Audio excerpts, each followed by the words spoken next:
तो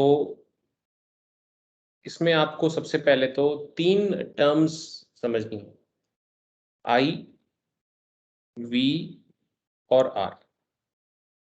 ठीक है, एक एक करके अपन डिस्कशन करते हैं। सबसे पहले I स्टैंड्स फॉर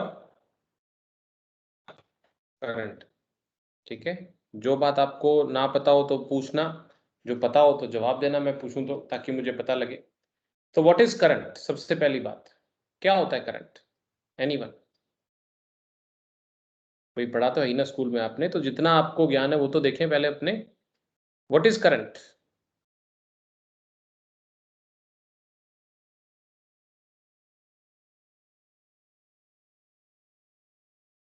मेरी आवाज नहीं आ रही क्या? इतने सारे जने, किसी को भी नहीं पता व्हाट इज करंट? है जी?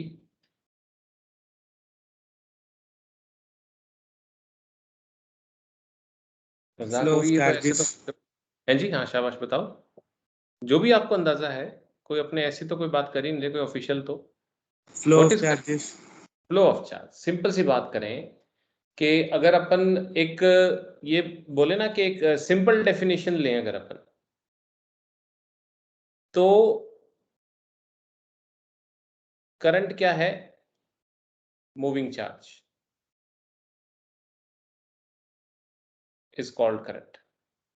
चार्ज अगर चलता है ना तो वो करंट कहलाता है। ठीक है, लेकिन अगर आप मतलब प्रॉपर डेफिनेशन अगर आप बात करें,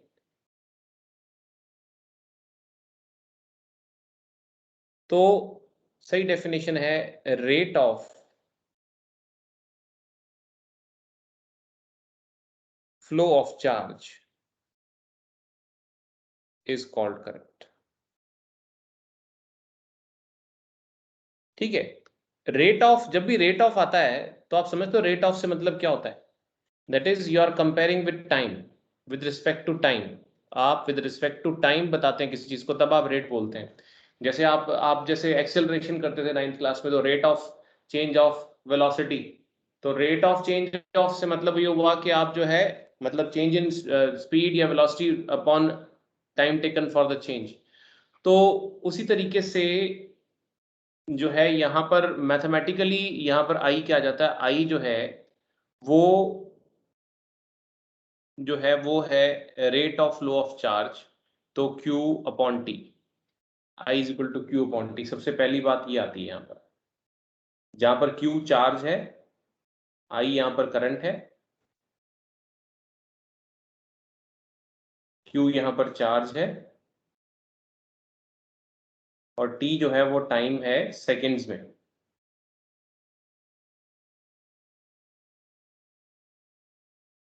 ठीक है ना? तो ये आपके पास जो है ये I is equal to Q upon T आ गया आपके पास।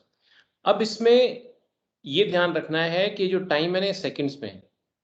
अच्छा, जो यूनिट है चार्ज की, यूनिट होती है कूलम।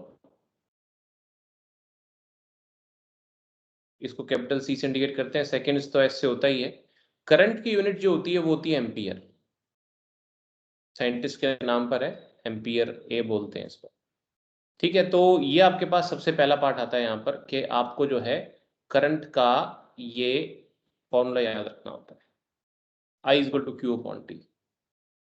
Is it okay? अब इसमें क्या होता है कि जैसे, एक्सक्यूज मी सर। हाँ जी बोलो बेटा। सर ये नोटबुक के अंदर कहाँ पे लिखे हैं? मत लिखो, आप रहने दो। आप ओके। वैसे ही रफ में लिख लो, या क्योंकि बेसिकली तो आपने जो स्कूल का करा ही हुआ है, तो ये सब तो लिखा होगा ना स्कूल वाले में। आप यस ऐसा सर। करो, स्कूल की कॉपी बना रखी है आपने? Yes sir. हाँ, तो वही कॉपी ले लो, और उसमें अगर आपको कोई चीज़ लगे कि भाई जो मैंने एडिशनल बताई वो लिख लो, वरना चलने दो। ओके ठीक सर। है ना, समझने से ज़्यादा मतलब है फिलहाल तो। ठीक है, बाकी रफ कॉपी लेके बैठ जाओ, कोई क्वेश्चन वोश्चन, क्योंकि ये सब सारा काम जब अपन रूटीन बैच में पढ़ेंगे तो है ही है सारा कुछ डिटेल में। तो एक बार तो, क्योंकि आपका बिल्कुल 2 दिन बाद एग्जाम है, इसके लिए मैं आपकी हेल्प कर रहा हूँ। Okay sir. तो अब क्या है कि यहाँ पर जैसे I is equal to Q upon T आ गया आपके पास। अब इस पर क्वेश्चन आ सकते हैं, जैसे क्वेश्चन कैसे आ सकते हैं? सिंपल क्वेश्चंस के calculate the current flowing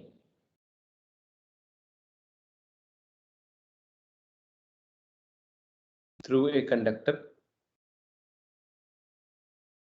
if 5 coulombs, Coulomb को कैपिटल C से इंडिकेट करते हैं, ऑफ चार्ज, सबसे सिंपल जो है ना इसमें से, of charge flows through it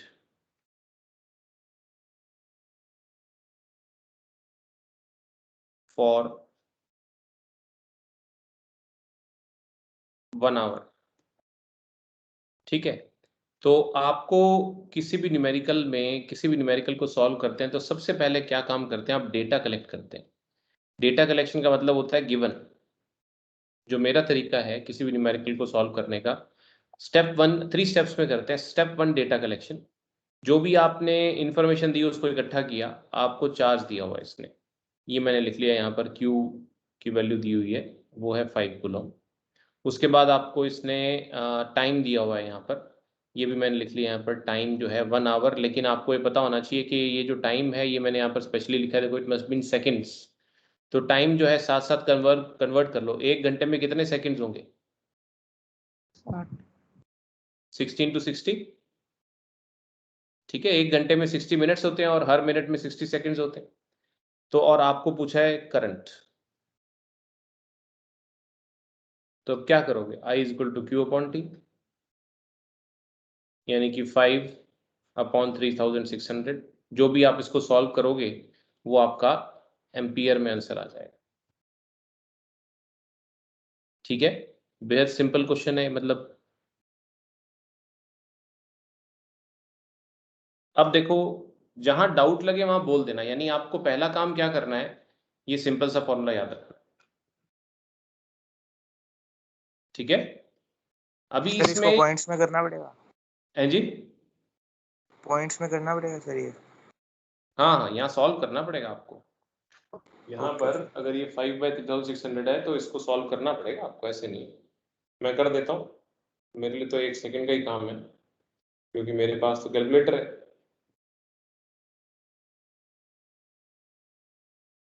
5/3600, 0.0014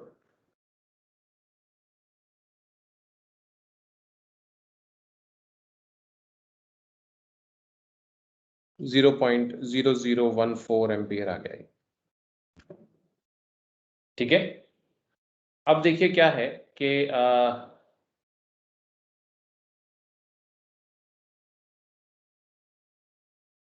जैसे इसमें कोई डिफिकल्टी, इतने से पार्ट में भी अगर कोई डिफिकल्टी आपको देना चाहे तो वो कैसी डिफिकल्टी दे सकता है वो मैं आपको बता देता हूँ। देखिए जैसे क्या होते हैं, कुछ प्रीफिक्स लगते हैं जो किसी मैथमेटिकल वैल्यू के आगे लग सकते हैं। सम प्रीफिक्सेस जो आपको पता होने चाहिए, जैसे ना डेसी, डेसी को हम स्मॉल डी से लिखते हैं और इसका मतलब होता है 10⁻⁻1, यानी कि 0.1 इसका मतलब होता है। सेंटी, सेंटी का मतलब इसको स्मॉल सी से इंडिकेट करते हैं, इसका मतलब होता है 10⁻²। भाई ये तो आप समझते ही हो, 10⁻1 का मतलब क्या होता है? 1/10। 1/10 कितना होगा? 0.1। उसी तरह से ये 1/10⁻², यानी 1/100, 0.01 हो गया। मिली स्मॉल m से इंडिकेट करते हैं, दिस मीन्स 10⁻³ 1/1000, यानी कि 0.001। और लास्ट आपको जो पता होना चाहिए वो होता है एक माइक्रो। डेसी सेंटी मिली तो मेरे ख्याल आप जानते ही हो, एक ये आपके लिए नई चीज है माइक्रो, इसको ऐसे म्यू से इंडिकेट करते हैं, ये साइन होता है इसका, इसको म्यू बोलते हैं। ठीक है, जैसे अल्फा बीटा गामा ऐसे वर्ड्स होते हैं ना, ऐसे ये म्यू होता है, थीटा बीट आप ऐसे यूज करते हैं जो, तो ये आपका जो है ये म्यू कहलाता है, तो ये इसको माइक्रो बोलते हैं। तो माइक्रो का मतलब होता है 1/1 मिलियन, यानी 10⁻⁻6। ठीक है, तो अब जैसे मान लो एक क्वेश्चन आता है आपको, calculate the current flowing through a conductor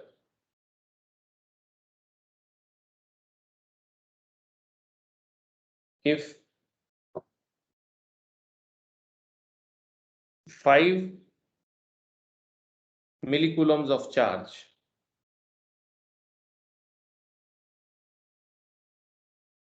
flows through it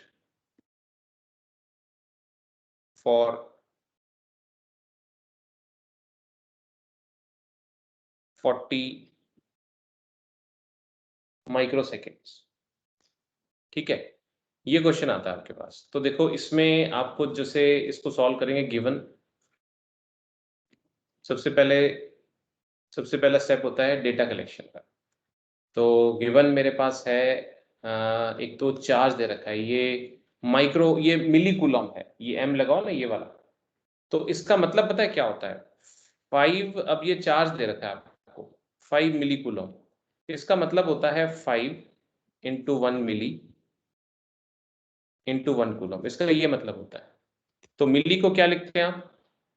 10⁻⁻3. तो इतना हो गया ये. और टाइम जो है वो दिया हुआ है आपको 40 माइक्रोसेकेंड्स. ठीक है ना. तो 40 माइक्रोसेकेंड्स जो है वो है 40 माइक्रोसेकेंड्स. ये जो डेसी सेंटी मिली माइक्रो किसी भी यूनिट के आगे लग सकते हैं, इनका अपना मतलब है. अब जैसे किलो होता है, किलो का मतलब 1000 होता है. फिर चाहे किलोग्राम हो, किलोमीटर हो, ठीक है ना, किलो सेकंड हो. तो ये हो गया, इसका मतलब होता है 40 इंटू 10⁻⁻6 सेकेंड्स. ठीक है ना. यानी आप ये समझो कि इसका मतलब क्या होता है, 40 माइक्रोसेकंड का मतलब है 40 इंटू 1 माइक्रो इंटू 1 कूलम. और 1 माइक्रो क्या है? 10⁻⁻6. सॉरी, कूलम लिख रहा हूं मैं, सेकेंड्स. ठीक है. तो अब देखो क्या है कि इसको जब अपन सॉल्व करने चलते हैं तो I is equal to Q upon T. First step, पहला स्टेप जो हमेशा होता है वो क्या होता है? डेटा कलेक्शन का. डेटा कलेक्ट करते हैं तो उससे क्या होता है कि हमें पता लग जाता है सामने वाले ने पूछा क्या है. क्योंकि यहाँ पर मेरे को साफ साफ पता लग गया कि बंदे ने आई पूछा है मुझसे. तो क्वेश्चन मार्क लगता है ना, तो मैं उसके बारे में सोचना शुरू करता हूँ. अभी तो खैर फॉर्मूला ही एक ही आता है अपने को, क्योंकि आई के मुझे कितने फॉर्मूले आते हैं तो कौन सा लगेगा तो मैंने देख लिया. यहाँ पर सेकंड स्टेप आता है आपका, वो है फॉर्मूला डेरिवेशन का. जो भी आपका फॉर्मूला लगेगा वो जरूर आपको न्यूमेरिकल में दिखाना चाहिए अगर थ्योरेटिकल क्वेश्चन है तो. फिर उसके बाद जो फाइनल स्टेप आता है that is placing the values and calculation. जब बोर्ड के अंदर आपके पास जो है न्यूमेरिकल आता है तो इसी तरह से हम स्टेप वाइज मार्किंग करते हैं कि देखते हैं हमने डेटा सही कलेक्ट किया, फॉर्मूला सही लिखा कि नहीं लिखा. अब कई बार बच्चे क्या करते हैं कि जैसे मैं सब्जेक्टिव क्वेश्चंस की बात कर रहा हूँ, ऑब्जेक्टिव में तो खैर ओनली आपको आंसर्स लिखने हैं. तो अब मान लो ये फॉर्मूला नहीं लिख के दिखाया, सीधे वैल्यूज रख दी यहाँ पर I इज इक्वल टू, और सीधे वैल्यूज रख दी. Q कितना है? 5 इंटू 10⁻⁻3 कूलम अपॉन जो है 40 इंटू 10⁻⁻6 सेकेंड्स. तो क्या होगा कि कभी भी आपको पूरे नंबर नहीं मिल पाएंगे क्योंकि आपने फॉर्मूला लिख के नहीं दिखाया उसमें. समझ आई मेरी बात? तो ये लिख के दिखाना जरूरी है ये फॉर्मूला आपको.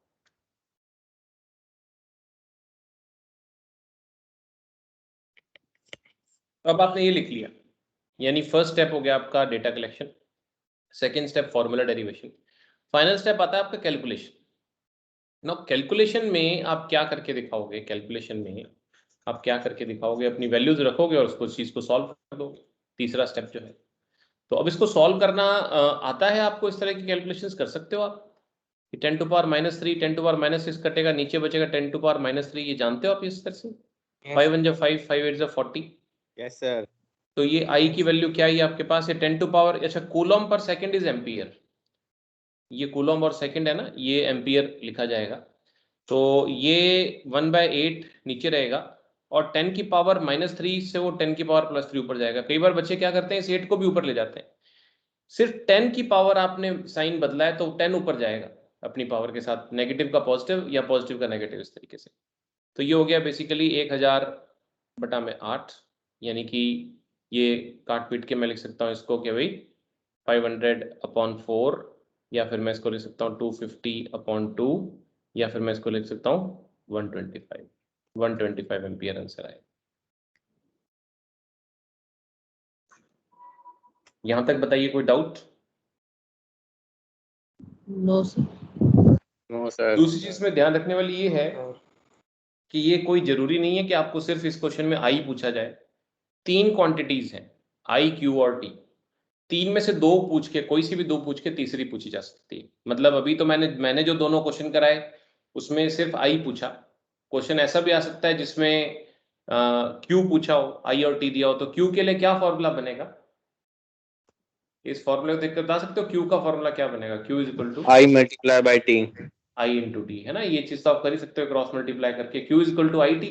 कल को क्यू पूछा जाए तो इस तरह निकाल देना है। और अगर आपको जैसे मान लो ये टी दिया हो तो क्या फॉर्मूला बनेगा टी के लिए?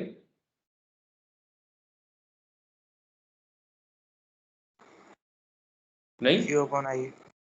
क्यू अपॉन आई, इतना सिंपल सी बात है, कोई ज्यादा बात ही नहीं है। ये इधर आ जाएगा, वो उधर चला जाएगा, ठीक है ना।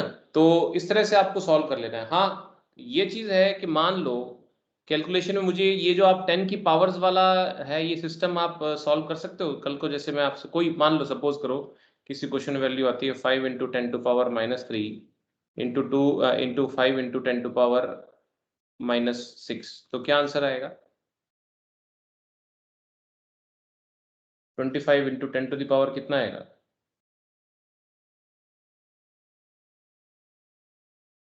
नाइन। -18, minus eighteen. -9 -9, ठीक है ना। -18 नहीं आएगा, -9 आएगा। अब जो मैं बता रहा हूँ उसको थोड़ा ध्यान से समझिए बात को, ठीक है। -9 आएगा। वैसे तो बड़ी बेसिक सी बात है, पर मैं ये जो है ना अंधेरे में तीर चलाता हूँ और ये सही लग जाता है। अभी हम लोग कई बार गलती कर देते हैं, बहुत बेसिक सी बात है। आप एक बार बता रहा हूँ, ध्यान रखिएगा।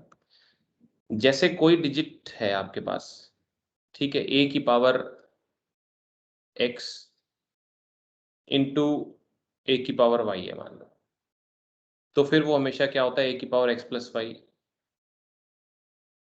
अगर a की पावर x अपॉन a की पावर y, आप समझिए बेस जो वैल्यू है सेम है।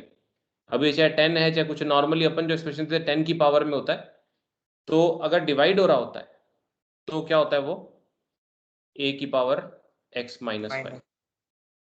अगर अभी हालांकि यहां तो अपने जरूरत नहीं पड़ेगी, मान लो a की पावर x हो और further raise to power y हो, तब क्या होता है a की power x multiplied by y।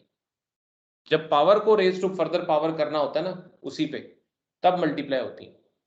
तो ये थोड़ा सा बेसिक्स हैं मैथ्स के, जो आपको पता हो तो कैलकुलेशन में कभी जरूरत पड़ती है तो आपको आना चाहिए, इसमें गलती ना हो, ये ध्यान रखना जरूरी है, ठीक है। अब अगली चीज क्या आती है कि जैसे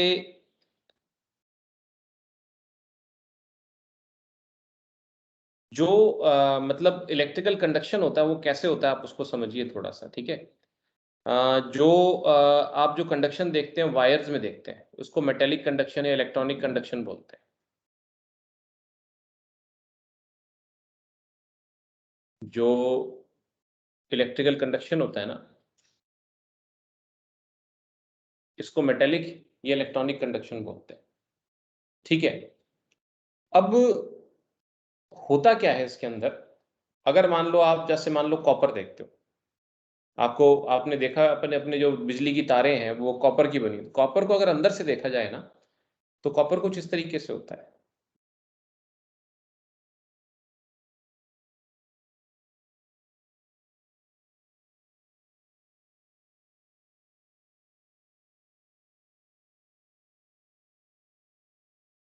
मेटल है तो अंदर का उसका स्ट्रक्चर फिक्स है,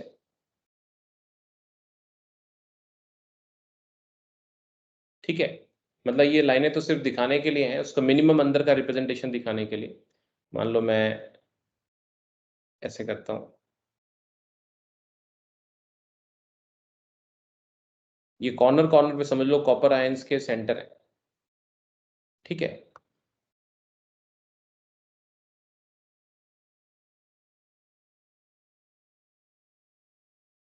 ऐसे फिक्स लोकेशन, क्योंकि मेटल है, मेटल में आपको पता है फिक्स लोकेशंस होंगी, ये कॉपर आयंस अपनी फिक्स लोकेशंस पर है इस तरीके से,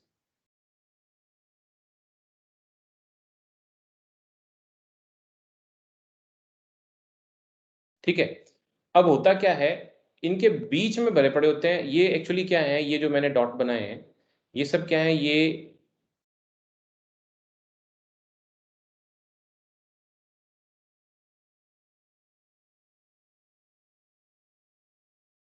ये कॉपर आयंस है एक्चुअली। जैसे कॉपर है, सिल्वर है, कोई भी ऐसा मेटल जो इलेक्ट्रिकल कंडक्शन की जिसकी बात कर रहे हैं वो है ये। तो ये सारे के सारे कॉपर आयंस अपनी फिक्स लोकेशंस पर है। कॉपर मेटल को अगर अंदर से देखा जाए तो वो ऐसा है, उसको बहुत उसका माइक्रोस्कोपिक व्यू लिया जाए तो वो ऐसा दिखेगा आपको अंदर से। और ना इसके जो ये इलेक्ट्रॉन इसके जो होते हैं ना वो फ्री होते हैं, बीच में पड़े होते हैं। देयर आर न्यूमरस इलेक्ट्रॉन्स यहाँ पर भरे पड़े हैं। ये इलेक्ट्रॉन्स डीलोकलाइज्ड, मतलब ये अपनी जगह से हिल सकते हैं। ये फ्री इलेक्ट्रॉन्स भरे पड़े होते हैं।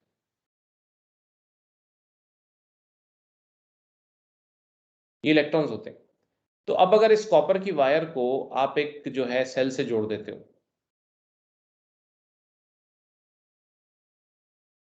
ये तो आपको पता ही है ना, तो क्या होता है कि जो सेल का नेगेटिव टर्मिनल होता है ना, उस सेल के नेगेटिव टर्मिनल से इलेक्ट्रॉन्स बाहर निकलते हैं, ढेरों इलेक्ट्रॉन्स। ये तो मैं तो सिंबॉलिकली एक एक दिखा रहा हूं, ऐसे लाखों करोड़ों भी छोटी वैल्यू है, एवोगैड्रोस नंबर की रेंज में इलेक्ट्रॉन्स बाहर निकलते हैं। तो ये तेजी से इन इलेक्ट्रॉन्स जो निकलते हैं, इन्होंने क्या होता है कि ये इधर जाना होता है सेल के दूसरे टर्मिनल पर, क्योंकि नेगेटिव का मतलब यहाँ इलेक्ट्रॉन ज्यादा होते हैं और पॉजिटिव का मतलब दूसरे एंड पर इलेक्ट्रॉन्स कम होते हैं। तो जब ये बहते हुए आते हैं, जब भी इलेक्ट्रॉन्स फ्लो करते हुए आते हैं, यहाँ से निकलते हैं, फ्लो करते हुए आते हैं, तो वायर में से जब निकलते हैं ना, तो इन इलेक्ट्रॉन्स को भी अपने साथ धक्का मार के ले जाते हैं और ये दूसरी तरफ जाते हैं। तो इस प्रोसेस में क्या होता है, इस प्रोसेस में इलेक्ट्रॉन्स मूव करते हैं। इलेक्ट्रॉन मूव करते हैं तो चार्ज मूव करता है, क्योंकि electrons are charge particle, and that's why current is generated, because हमने सबसे पहली पार्ट यही पढ़ा है कि moving charge is called current. Charge particle चलता है, इलेक्ट्रॉन चलता है, तारों के अंदर जो चीज चलती है वो एक्चुअली इलेक्ट्रॉन चलता है, क्योंकि वो चार्ज पार्टिकल है, वो चलता है, तो उससे करंट जनरेट होता है। ठीक है ना। तो यहां पर क्या चीज आती है कि जो ये इलेक्ट्रॉन चलता है, एक इलेक्ट्रॉन का चार्ज जो होता है वो चार्ज की मिनिमम पॉसिबल वैल्यू है। एक इलेक्ट्रॉन का चार्ज जो है वो आपको याद करने को, मतलब आपको याद होना चाहिए, 1.6 इंटू 10⁻⁻19 कूलम। ये चार्ज की एक तरह से कह सकते हैं सबसे छोटी वैल्यू है पॉसिबल। -19 का मतलब हुआ कि मतलब जीरो के बाद 1 2 3 4 5 6 7 8 9 10 11 12 13 14 15 16 17 18 19, इस तरह से इतने कूलम, इतना छोटा चार्ज है। तो अगर आपको बड़ा चार्ज चाहिए तो आप 2 इलेक्ट्रॉन लीजिए, और बड़ा चाहिए 3 इलेक्ट्रॉन लीजिए, और बड़ा चाहिए 4 इलेक्ट्रॉन लीजिए, और बड़ा चाहिए 1000 इलेक्ट्रॉन लीजिए, और बड़ा चाहिए करोड़ इलेक्ट्रॉन लीजिए। तो आपको अगर ज्यादा चार्ज चाहिए तो आपको जो ये एक इलेक्ट्रॉन का चार्ज है उसको मल्टीप्लाई करना पड़ेगा n नंबर ऑफ टाइम्स। तो यहां से हमारे पास दूसरा फॉर्मूला जनरेट होता है, वो ये कि Q is equal to n times of E। अगर आपको कोई बड़ा चार्ज चाहिए तो आप जितना एक इलेक्ट्रॉन का चार्ज है, नंबर ऑफ इलेक्ट्रॉन्स की संख्या आप बढ़ाते जाओ, so as to get that much of electrons. जैसे जैसे मान लो अपन एक कहते हैं भी फ्रूट बास्केट में एक एप्पल पड़ा हुआ है, वो ये तो बना क्या बन गया, ये फ्रूट बास्केट में एक एप्पल पड़ा हुआ है।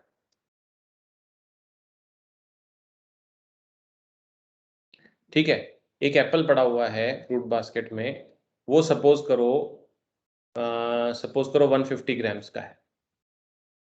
तो अगर मुझे टोटल 1.5 kg एप्पल्स चाहिए, और एक सीन अपन ये लेते हैं भी आइडेंटिकल एप्पल्स होने चाहिए, तो कैसे पता लगाऊंगा मैं कितने एप्पल्स लगेंगे, कितने एप्पल्स लगेंगे? Any idea?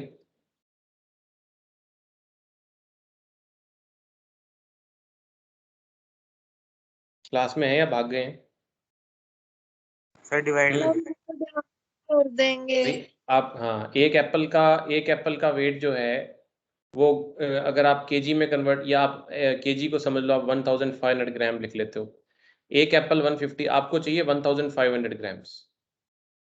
तो ये कैसे आना चाहिए, एक एप्पल का weight multiplied by n number of atom, n number of apples जो चाहिए, वही तो हम यहाँ पर कर रहे हैं कि अगर आपको कोई बड़ा चार्ज चाहिए तो एक इलेक्ट्रॉन के चार्ज को n नंबर ऑफ टाइम्स आप मल्टीप्लाई कर देना, तो आपको बड़ा चार्ज मिल जाएगा। ठीक है ना, क्योंकि चार्ज की मिनिमम पॉसिबल वैल्यू जो है वो है ये वाली सबसे छोटी वैल्यू जो होती है, और चार्ज जो बड़ा चार्ज बनता है इलेक्ट्रॉन्स के को इकट्ठे करने से ही बनता है। तो जैसे एक क्वेश्चन आता है कि how many electrons constitute 1 coulomb of charge. 1 coulomb charge कितने इलेक्ट्रॉन्स मिलकर बनाते हैं?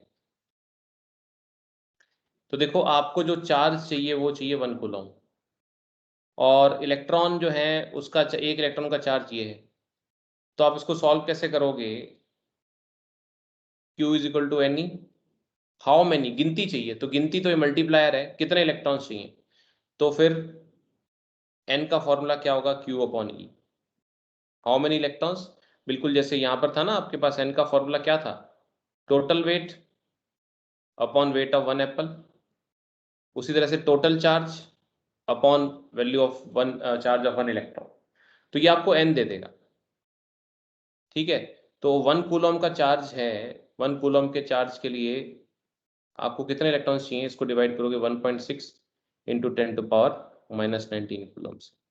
गिनती है, काउंट की कोई यूनिट नहीं होती, कूलम से कूलम कैंसिल आउट हो गया, ये डेसिमल उड़ा, ऊपर 10 चला गया, तो 10/16 का मतलब हुआ, और ये 10⁻⁻19 ऊपर जाके 10⁻+19 हो गया।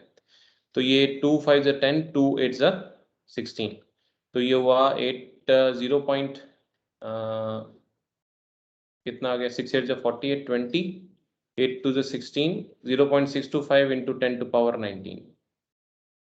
यानी कि अब जैसे 0.625 इंटू 10⁻19 है, अगर मैं इसको 6.25 करना चाहूं तो 10 की पावर कितनी होगी?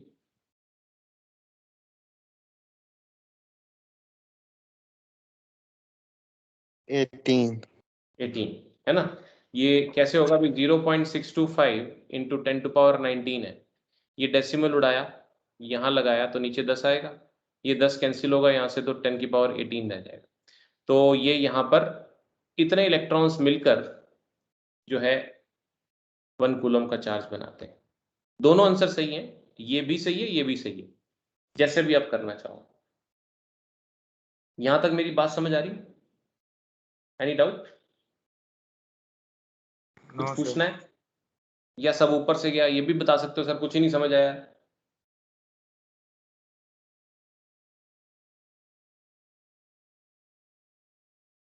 सब ठीक है, हम आगे बढ़ सकते हैं फिर। Yes sir. ओके, यस तो सर हमने, हाँ जी, तो हमने यहाँ पर आने तक दो फॉर्मूला सीख लिए, एक तो I is equal to Q upon T, और एक Q is equal to N. तो इस चीज को दोनों को अगर आप मिंगल कर दें तो हमारे पास एक नया फॉर्मूला बनता है। देखो, आपने दो फॉर्मुलेशंस पढ़े सर अभी एक तक। बारी बैक स्लाइड लो।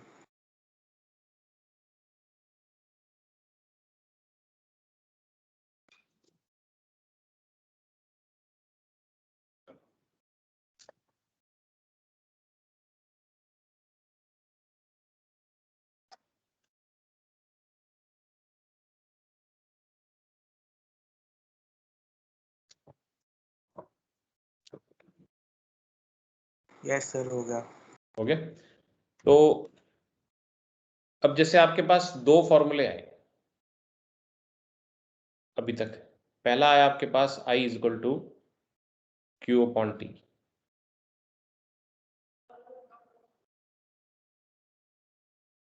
दूसरा है Q is equal to N. तो आप क्या कर सकते हो? दूसरा एक रिलेशनशिप ये बनता है कि इस Q को यहां पर प्लेस कर दो, ठीक है। तो आपके पास तीसरा फॉर्मूला यहां पर बन जाता है, I is equal to Q के स्थान पर रख सकते हो आप NE अपॉन टी। तो ये भी एक रिलेशनशिप बनता है, ठीक है ना। कल को जैसे एक क्वेश्चन आता है,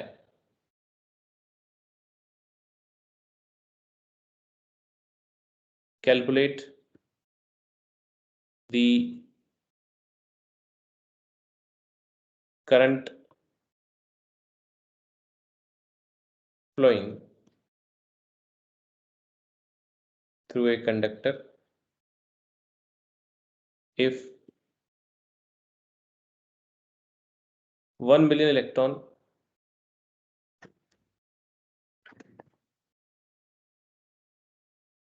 flow through it in 5 seconds. ठीक है, अब मान लो ये आता है। अब आपके पास क्या है कि यहाँ पर इसने क्या दे रखा है। सबसे पहले अपन आंसर लिखते हैं। तो सबसे पहले गिवन इसने नंबर ऑफ इलेक्ट्रॉन्स दे रखे हैं 1 मिलियन। एन जो है नंबर ऑफ इलेक्ट्रॉन्स होते हैं। 1 मिलियन का मतलब 10⁻6 होता है, 10 लाख। 1 मिलियन का मतलब होता है 10 lakhs। 10 लाख का मतलब 10⁻6। ठीक है, टाइम दे रखा है इसने हमें 5 सेकेंड्स। करंट पूछा है इसने, लेकिन अब की बार इसने ना चार्ज नहीं दिया अपने। जैसे सबसे शुरुआत में अपन ने सीधे उसने चार्ज नहीं बता दिया 1 मिलियन इलेक्ट्रॉन्स है। तो इलेक्ट्रॉन का एक इलेक्ट्रॉन का चार्ज होता है 1.6 × 10⁻−19 कूलम। अब इसमें या तो आप 2 स्टेप्स में करो। पहले स्टेप में, step 1, what you do is you calculate Q is equal to Ne, यानी कि 1 million into 1.6 into 10⁻−19 coulomb, that makes it 1.6 into 10⁻। आपको क्या बताया था, पावर्स अगर मल्टीप्लाई में होती हैं तो ये क्या करेंगे, क्या पावर आएगी अब 10 की, बताओ क्या आंसर आएगा यहाँ। 25 -13 है ना। ये चीज अब देखो, छोटी छोटी बातें अब इन पे अपने बार बार चक्की पीसिंग की तरह बैठे बैठे मैं चक्की चलाता रहूं, मतलब नहीं है। ये बात मैंने आपको एक बार बता दी, जब दो वैल्यूज मल्टीप्लाई होती हैं तो उनकी जो पावर्स होती हैं, अगर बेस सेम है पावर्स तो ऐड हो जाती हैं। तो साइन के साथ ऐड करोगे तो -19 + 6 दैट गिव्स यू -13। इतने कूलम चार्ज आ गया। और उसके बाद अब आप क्या करोगे, I = Q/T लगाया और Q 1.6 × 10⁻−13 कूलम्स और टाइम है 5 सेकेंड्स। तो इसको सॉल्व करोगे तो वही जो भी आपके 0.53 × 15 बचा 0.32 × 10⁻−13 कूलम आ गया। या फिर मतलब स्टेप 1 और स्टेप 2 में आपने किया है इसको भी, दोनों फॉर्मूले आपने अलग अलग यूज किए। या फिर सीधा ये फॉर्मूला यूज कर लो। सीधा फॉर्मूला यूज करने में कोई मतलब फर्क नहीं पड़ने वाला, I = Ne/T। ठीक है ना। एक तो आपने स्टेप 1 स्टेप 2 यूज किया।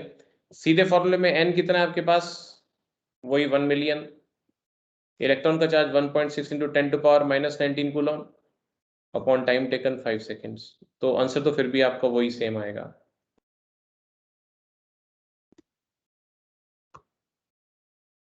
अरे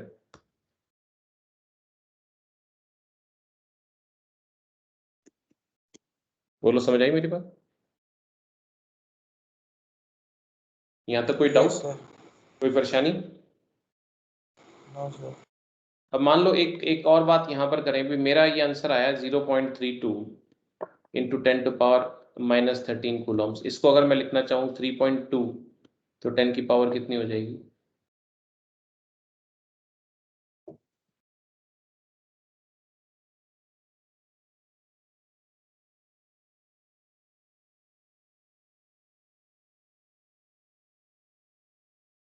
भाई रूटीन क्लास में तो मैं आपको काफी प्रैक्टिस करा दूंगा, अभी तो अपने पास इतना टाइम नहीं होता ना। अभी तो अपन थोड़ी जल्दी जल्दी बात कर रहे हैं ताकि ज्यादा से ज्यादा बातें मैं आपको बता सकूं। तो थोड़ा जल्दी रिस्पांस चाहिए मुझे। -12 -14।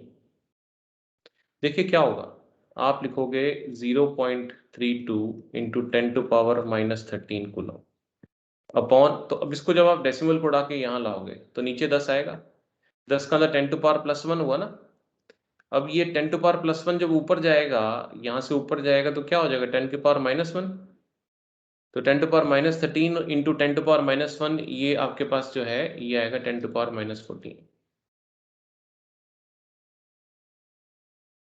पता नहीं इस चीज की जरूरत पड़े नहीं पड़े, मैं ये कह रहा हूँ कि भाई हो सकता है जरूरत पड़े, हो सकता है जरूरत ना भी पड़े, बट थोड़ा आइडिया होना चाहिए आपको भी ये चीजें कैसे करते हैं। इस तरह की 10 की पावर्स में आप जो कैलकुलेशंस करते हैं इनकी जरूरत पड़ जाती है हमें। ठीक है ना। रूटीन क्लास में यही फर्क रहता है, रूटीन क्लास में हम इनकी बार बार प्रैक्टिस करते रहते हैं। अभी थोड़ा सा आपको पता होना चाहिए, थोड़ा जल्दी रिस्पॉन्स देना पड़ेगा आपको।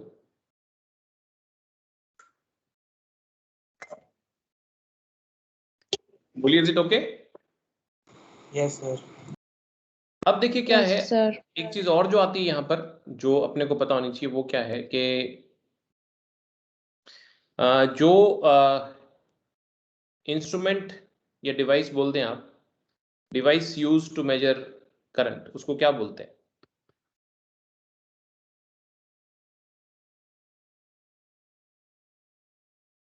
करंट मेजर करने वाले डिवाइस को क्या बोलते हैं? उसको बोलते हैं एमीटर। एमीटर। किसी सर्किट में दिखाना होता है तो उसको ऐसे ए से दिखाते हैं। बैटरी के पॉजिटिव टर्मिनल से इसका पॉजिटिव और नेगेटिव से नेगेटिव टर्मिनल जोड़ा जाता है। ये जो है it is always connected in series. अब ये क्या चीज होती है, ये क्यों ऐसा करते हैं, ये तो अभी शायद आपको भी नहीं बताया होगा। वैसे पता होना चाहिए, मतलब ये एक बार सिर्फ इतनी सी बात पता हो तो भी सफिशिएंट है। सीरीज और पैरेलल का मतलब क्या होता है अभी आप कह रहे हैं स्कूल में शायद करवा दिया था, बट ऑब्वियसली डिटेल में आप आगे ही करेंगे। तो ये इतनी सारी चीजें अगर आप कर लेते हैं तो ये यहाँ पर आकर आपका ये फर्स्ट, मतलब मैंने आपको बताया ना 3 चीजें आपने सीखनी है, तो ये पहला आपका हर्डल पूरा हो जाता है। पहली फिजिकल क्वांटिटी जो आपने सीखनी है दैट इज करंट, ये इसके बारे में ये बेसिक जानकारी आपको होनी चाहिए। Is it okay? Yes sir. ठीक है। अब जो है अगली चीज आती है,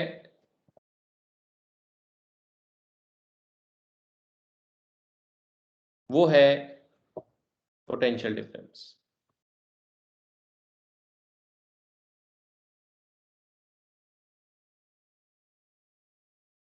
जिसको कि आप V से इंडिकेट करते हैं। अब क्या होता है, ये एक्चुअली पोटेंशियल डिफरेंस क्या होता है, वर्क डन होता है एक तरह का। वर्क डन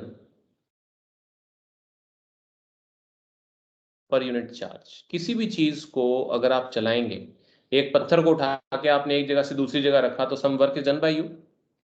तो ये जो हमारा जो सेल हम लगाते हैं, तो सेल क्या करता है, काम करता है। सेल काम करता है एक, मतलब यूनिट चार्ज का मतलब मान लो 1 कूलम चार्ज है, उसको एक जगह से दूसरी जगह तक ले जाने में जो सेल की ताकत लगी, जो सेल का पोटेंशियल लगा, वो क्या कहलाता है आपका, वो कहलाता है पोटेंशियल डिफरेंस। मैथमेटिकली ये होता है W/Q। ठीक है, तो V जो सर है इसमें यहाँ पर ये डब्ल्यू, पोटेंशियल डिफरेंस होता है। हाँ जी, डब्ल्यू वर्क डन है। हाँ जी, W वर्क डन है। इसको पोटेंशियल डिफरेंस या वोल्टेज बोल देते हैं। ठीक है, और इसकी यूनिट भी वोल्ट ही होती है। वोल्ट को V से ही इंडिकेट करते हैं, कैपिटल V से। W जो है वो वर्क डन है। ये वर्क डन कौन करता है, जो हमारा इलेक्ट्रिक सोर्स है, इलेक्ट्रिसिटी का सोर्स है। वर्क डन जो है ये इन जूल्स होता है, आपको पता है ये वर्क की यूनिट जूल होती है। और Q जो है वो चार्ज है। ठीक है, तो इसमें अभी और कुछ ज्यादा समझने वाला नहीं है। इसको जो मतलब जो डिवाइस होता है इसको मेजर करने का, volt meter. To measure potential difference, को शॉर्ट में PD भी लिख देते हैं, इज कॉल्ड वोल्ट मीटर। इस पर न्यूमेरिकल अब कोई खास ऐसी बात नहीं, आप वैल्यू रख के सॉल्व करना है, इतना ही करना होता है। और दूसरा जो है इट इज ऑलवेज, ये वोल्ट मीटर जो है हमेशा पैरेलल में जोड़ा जाता है, एक सर्किट के पैरेलल में जोड़ा जाता है। क्यों जोड़ा जाता है पैरेलल में, ये अपन बाद में बात करेंगे। ठीक है,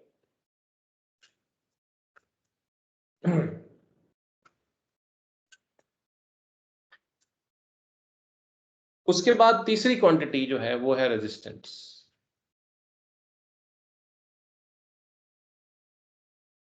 रेजिस्टेंस को हम R से इंडिकेट करते हैं। ठीक है, रेजिस्टेंस को हम R से इंडिकेट करते हैं। और रेजिस्टेंस का लिटरल डिक्शनरी मीनिंग क्या होता है आपके हिसाब से? डिक्शनरी मीनिंग क्या है रेजिस्टेंस का? जो करंट छोड़ो को पास फिजिक्स को, करेगा। अगर अगर इंग्लिश में बात करें, आज आपका इंग्लिश का ही पेपर था, रेजिस्टेंस का क्या मतलब होता है?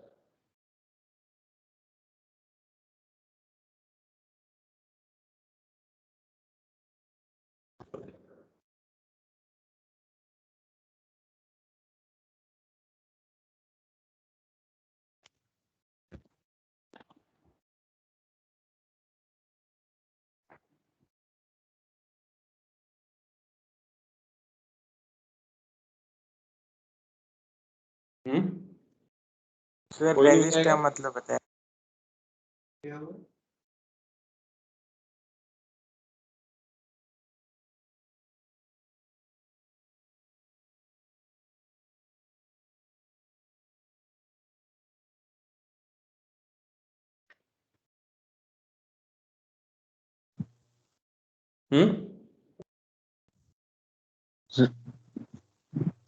सर रेजिस्ट का मतलब है क्या मतलब होता है रेजिस्ट का?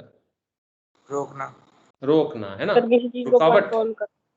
हाँ, रुकावट जो होती है ना, वो है रेजिस्टेंस। प्रतिरोध जो होता है वो है रेजिस्टेंस। किसी मतलब एक तरह का अवरोध जो होता है ना, किसी चीज को रोकने वाला। तो किस चीज को रोकने की बात हो रही है वो समझिए आप। करंट। कि देखो, मैंने आपको बताया जब इलेक्ट्रिकल कंडक्शन होता है तो इलेक्ट्रॉन्स फ्लो करते हैं, ये देखा था आपने अभी, है ना? थोड़ी देर पहले मैंने आपको बताया था कि इलेक्ट्रॉन्स ये फ्लो करते हैं ऐसे। इलेक्ट्रॉन फ्लो करते जा, जब भी इलेक्ट्रॉन वायर में से फ्लो करते हैं ना, जब इलेक्ट्रॉन फ्लो करते हैं तो ये ऐसे सीधे ऐसे नहीं जा पाते, बात टकराएंगे। इससे जो मेटल के आयंस हैं ऐसे टकरा टकरा टकरा टकराते जाएंगे। ठीक है, बीच से टकराएंगे, टकरे खाते हुए ऐसे जाएंगे, सीधे नहीं जा पाते, इतना आसान नहीं होता, बीच में टकरे खाते हैं। सो दैट दिस हिंड्रेंस, है ना, this hindrance in flow of electrons due to collisions with metal ions is called resistance. तो बेसिकली रेजिस्टेंस क्या होती है? Hindrance in the flow of electrons due to collisions with metal ions. Metal ions के साथ रास्ते में टक्कर खाते हुए जाते हैं। जैसे नदी में पानी बहता है तो रास्ते में चट्टानें पड़ी होती हैं, तो नदी का पानी टकरा के चट्टानों से साइडों से होकर जाता है ना, ऐसे ऐसी सिचुएशन है। तो वो जो रुकावट है वो रेजिस्टेंस कहलाती है। जितनी बड़ी रुकावट होगी उतना ही कंडक्शन प्रॉपर्टी कम होती चली जाएगी। इंसुलेटर होगा तो उनमें रेजिस्टेंस बहुत ज्यादा होती है, यानी उसमें से इलेक्ट्रॉन्स, या तो इलेक्ट्रॉन होते ही नहीं उसमें जाने के लिए, इलेक्ट्रॉन्स को निकलने की जगह नहीं मिल पाती उसमें से। This is resistance. ये रेजिस्टेंस कुछ फैक्टर्स पे डिपेंड करती है, ठीक है? तो उसकी हम बात करते हैं।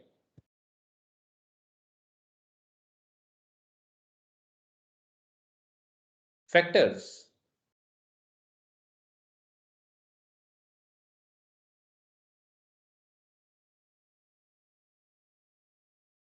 Affecting resistance. सबसे पहला, लेंथ ऑफ द वायर। सबसे पहले तो आप ये कह सकते हैं कि nature of the wire, material of the wire. आपकी वायर किस चीज की बनी हुई है, अलग अलग मटेरियल के लिए अलग अलग रेजिस्टेंस होती है। कॉपर की अलग होगी, आयरन की अलग होगी, सिल्वर की अलग होगी, गोल्ड की अलग होगी, ठीक है? दूसरा, लेंथ ऑफ द वायर। ऐसा देखा गया है कि जो रेजिस्टेंस होती है, जितनी ज्यादा लेंथ होगी वायर की उतनी रेजिस्टेंस ज्यादा होती है। जितनी लंबी तार होगी उतना ही इलेक्ट्रॉन्स को, जब बहते हुए इलेक्ट्रॉन्स जाएंगे उतनी ज्यादा इनको रास्ते में जो है अड़चने आएंगी, उतनी रास्ते में बीच में अड़चने आएंगी, उतने ही ज्यादा कोलिजन्स होंगे। जितने ज्यादा कोलिजन्स होंगे रेजिस्टेंस बढ़ती चली जाएगी। तो लेंथ ऑफ द वायर अगर ज्यादा होगी तो रेजिस्टेंस भी क्या होगी, बढ़ जाएगी। और तीसरा फैक्टर जो आता है इसके अंदर वो है area of cross section of the wire.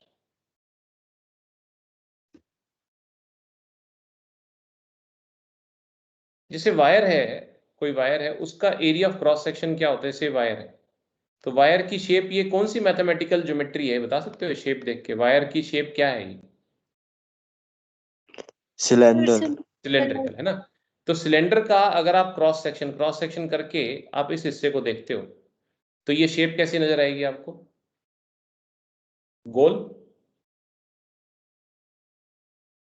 Round, circle, circular नजर आएगी कि नहीं आएगी? Yes sir. है ना? तो ये जो हिस्सा है ये आपको सर्कुलर नजर आता है, तो ये area of cross section of the wire. तो ये area of cross section wire की थिकनेस को डिसाइड करता है। जैसे मोटी वायर है कि पतली वायर, तो एरिया ऑफ क्रॉस सेक्शन अगर ज्यादा होगा तो वायर मोटी होगी, ये मोटी wire. Area of cross section कम होगा तो वायर जो है वो पतली होगी।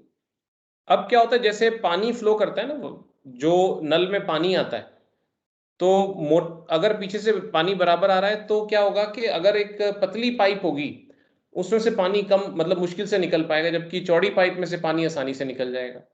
वही सीन यहां पर रहता है कि अगर अगर जो है जो गली संकरी है, किसी सकरी गली में से पतली गली में से आपको जाना हो तो आपको ज्यादा दिक्कत आती है निकलने में, ठीक है ना। आपकी गाड़ी अटक अटक के जाती है, ट्रैफिक तो होता ही है हर जगह। पतली गली, अब जैसे गंगानगर में अपन बात करें, अपने जाएं इधर ब्लॉक एरिया विनोबा बस्ती में, वहां से आपने कार निकालनी हो तो उसमें निकलने में जोर आएगा। लेकिन क्या है कि अगर आपको अगर आपको जो जो हाईवेज हैं आपके, चौड़ी चौड़ी खुली खुली सड़कें, वहां से आपको निकलने में कम जोर आएगा। तो रुकावट किस केस में ज्यादा है? फर्स्ट केस में रुकावट ज्यादा है कि सेकंड केस में रुकावट ज्यादा है? फर्स्ट केस में। तो यहां पर इस केस में रेजिस्टेंस हाई है और एरिया ऑफ क्रॉस सेक्शन कम है कि ज्यादा है?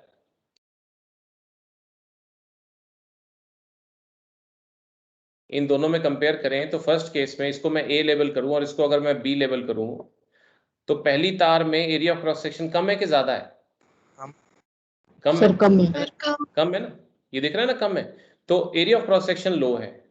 तो दो चीजों में अगर प्रोपोर्शनलिटी निकालनी हो, अब यहां पर क्या है, दूसरे बी केस में यहां रेजिस्टेंस कम है, एरिया ऑफ क्रॉस सेक्शन ज्यादा है। तो यहां पर रिलेशनशिप क्या आता है? Area of cross section resistance में रिलेशनशिप कैसा आता है? इनवर्स रिलेशनशिप आता है।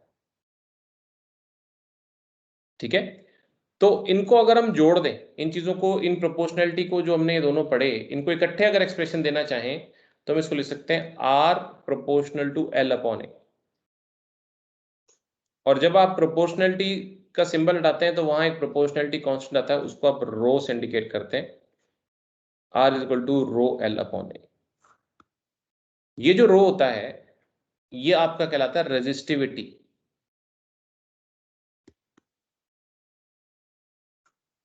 ठीक है। ये मतलब एक fix length of the wire का, fix area of cross section का जो है, जो ये कहें कि रेजिस्टेंस होता है, और ये मटेरियल ऑफ द वायर पे डिपेंड करता है। अलग अलग मटेरियल पे अलग अलग आता है। अगर मटेरियल नहीं बदलता तो रेजिस्टिविटी नहीं बदलती। बाय डेफिनेशन क्या होता है, आर जो है रो के बराबर होता है अगर लेंथ जो है वो 1 सेंटीमीटर और area of cross section 1 centimetre square हो, मान लो। ठीक है ना। तो जो है आपके पास आर जो है वो रो के बराबर आता है। यानी कि बाय डेफिनेशन आप कह सकते हैं that resistivity is equal to resistance of a wire of length 1 centimetre and area of cross section 1 centimetre square. तब उसकी जो रेजिस्टेंस निकलती है वो ही रेजिस्टिविटी होती है। यूनिट की अगर आप बात करेंगे R is equal to rho L upon A से, तो रो आएगा आपके पास, रो का फॉर्मूला आएगा आर ए अपॉन एल। तो ये ओम, ये एरिया ऑफ, अगर ऐसा यूनिट्स लें तो एरिया का मीटर स्क्वायर और लेंथ का मीटर, तो ये हो गया ओम मीटर। अगर सेंटीमीटर तो ओम सेंटीमीटर भी हो सकता है इसमें। तो ये आपका जो है रेजिस्टिविटी होती है, अलग अलग मटेरियल्स के लिए अलग अलग आती है। ठीक है।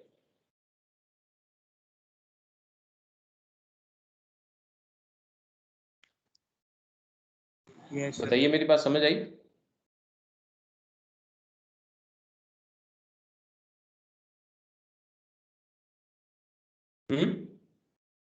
जितना बताया आपको समझ आया कि नहीं आया? Yes sir. ठीक है। तो अभी एक बार इतना ही करते हैं, कल भी फिर हम 1 o'clock की लगाते हैं क्लास। परसों है ना पेपर आपका? Yes sir. हाँ, तो कल मैं आपको क्या है कि मैं इसमें ओम्स लॉ बता के, और या चलो 2-4 मिनट है तो मैं आपको सर्किट डायग्राम और ओम्स लॉ बता के, और मैं ना इसके क्वेश्चंस कुछ प्रैक्टिस करा दूंगा आपको रेजिस्टिविटी के। तो ओम्स लॉ भी कल करवाऊंगा मैं आपको। सिर्फ एक समझ लीजिए भी, सर्किट तो समझते हो ना आप, जो जो सर्किट में अलग अलग चीजें यूज होती है उनके सिंबल। सर्किट डायग्राम में जो चीजें, जैसे आप सेल दिखाते हो, ये पॉजिटिव नेगेटिव टर्मिनल होता है। सेल और बैटरी में क्या अंतर होता है? ये सेल है और ये बैटरी है। मतलब सेल और बैटरी में क्या मतलब होता है, फर्क क्या होता है कि बैटरी जो है ना, it's a combination of cells. एक से ज्यादा सेल लगे हो ना, 2, 3, 4 जितने भी, तो उसको आप बैटरी बोलते हो। ये जैसे आपके पास जो है प्लग या स्विच जो भी आप बनाए, इसमें ऐसे बना सकते हो, ये प्लग या स्विच आप बोल सकते हैं इसको। इसमें ऐसे भी बनाया जाता है इसको। सर इसको ये की भी ओपन कहते हैं ना? है जी, हाँ। प्लग कह सकते हैं, की कह सकते हैं, स्विच कह सकते हैं। ये अभी ओपन है, ओपन के केस में जो है मतलब करंट फ्लो नहीं करेगा, और जब प्लग इन होगा तो उसमें बीच में डॉट बना देंगे, और या फिर इसको जो है ऐसे जोड़ के दिखाते हैं, तो ये फिर क्लोज होता है, तब करंट फ्लो करता है। ठीक है, बल्ब दिखाना हो तो ये तरीका है, रेजिस्टेंस दिखानी हो तो ये तरीका है, वेरिएबल रेजिस्टेंस दिखानी हो तो ये तरीका है, या ये तरीका है। रियोस्टेट नाम का एक डिवाइस होता है जिससे आप क्या कर सकते हो कि रेजिस्टेंस को चेंज कर सकते हो। एमीटर दिखाना है तो ये तरीका है, वोल्ट मीटर दिखाना है तो ये तरीका है। सबके ये सिस्टम होता है कि सेल का पॉजिटिव टर्मिनल से इनका पॉजिटिव और नेगेटिव से नेगेटिव जुड़ता है। ये चीजें हैं। तो कल का मेरा टारगेट ये रहेगा कि मैं आपको एक तो ओम्स लॉ उसका वेरिफिकेशन, ठीक है ना, और साथ में मैं आपको कुछ न्यूमेरिकल्स की प्रैक्टिस करा दूंगा, तो मेरे ख्याल इसका आपका सारा काम जितना आपका सिलेबस कंटेंट में हो जाएगा सारा। तो यहां तक मुझे बता दो, जितना मैंने बताया थ्योरेटिकली ये सारी चीज समझ आ गई आपको? Yes sir. यस कुछ पूछना है? सर कल कितने बजे क्लास? वो 1 बजे ही रखेंगे बेटा। सुबह एक्चुअली मेरे पास लैपटॉप अवेलेबल नहीं होता, मैंने कल बोल तो दिया आपको, फिर बाद में ध्यान आया मुझे, तो ओके जो है आप है ना, तो इसीलिए ठीक है 1 o'clock ही रखेंगे अपने। कल तो कोई एग्जाम है नहीं आपका? No sir. ठीक है सर लेकिन स्कूल की क्लास और बाकी है। अपन शाम है। सर स्कूल की क्लास है। स्कूल की डाउट क्लास कितने बजे होती है? 12 से 1 होती है मेरे ख्याल, ज्यादा से ज्यादा 11-12 बजे नहीं, नहीं कितने सर, बजे? पता नहीं 1:10 पे थी। 1:10 पे शुरू होगी क्या? सर, यस जब सर। पीरियड होएगा मैम का जब ही लेंगे। अच्छा, तो अलग अलग सेक्शन में अलग अलग है क्या? Yes sir. ये सोचने वाली बात है। तो फिर एक काम कर सकते हैं, कल सुबह 7 बजे पढ़ा देता हूँ फिर मैं आपको। ठीक यस है, सर ये सही है। ठीक है, तो कल क्लास जो है ना, कल की क्लास में सुबह मॉर्निंग 7 o'clock ले लूंगा। ठीक है, ओके सर। चलिए। Okay sir.